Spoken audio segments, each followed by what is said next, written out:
Speaking on religion and church folk is easy for me, but it's hard for people to hear. So I'm overwhelmed by the support. It's when, the church folk that will come in the comments, which I do not read. If it's a long dissertation and all you see is scripture, I don't read it. And what I'll do, if anything, is I'll scan through. And if I don't even see the word love, because all of that is just information. A lot of information, but nobody cares. Nobody cares. All of that information is not going to heal the broken heart of the woman or the man who's been spiritually abused, financially abused, physically abused, sexually abused behind the walls. And yes, we know that not every pastor is a predator. And you can be a predator in many ways, not just sexually. You can be financially a predator.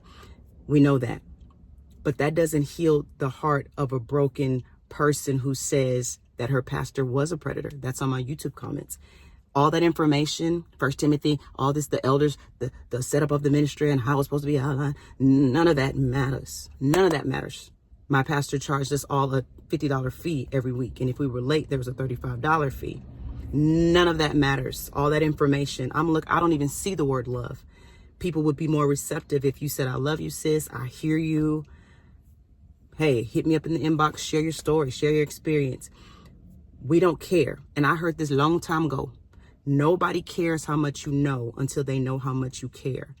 And when people throw that out there, you can't blanket all churches. There are many churches out there that are operating in financial literacy and that are teaching their people. Many is not enough because we don't see it on a global level. We don't see it collectively. We're still here. As a people, as the most church people, we're still here. So when you say many are still doing this, here's what you can do.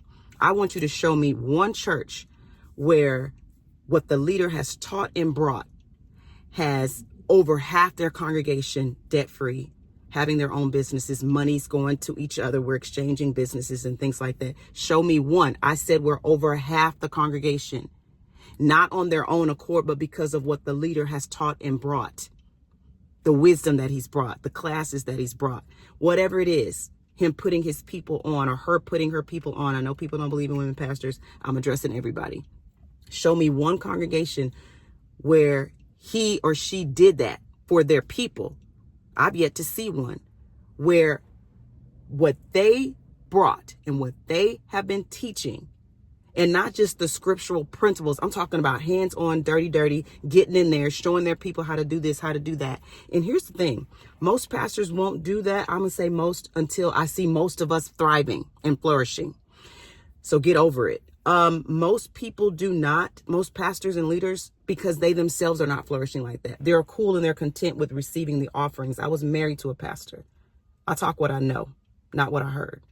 And most of them are content with what they're receiving. So they're not even thinking about having more. They're great. They're good.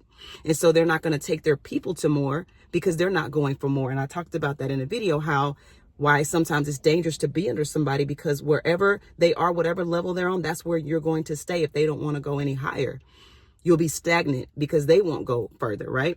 So if most of them are not, like, I don't care if you have 20 members, are 12 of them debt-free, flourishing, thriving, own businesses, establishing, buildings and property because of what you're bringing, because of what you're teaching?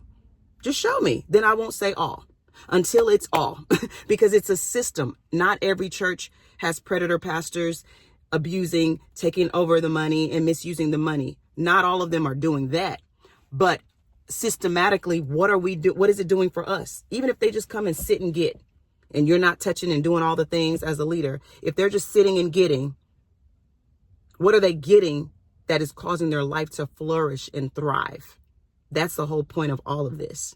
So I will continue to say most, and I will say all when it comes to who is flourishing our people, who is causing our people to thrive.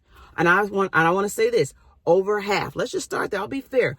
If over half the congregation is thriving and flourishing, let me know.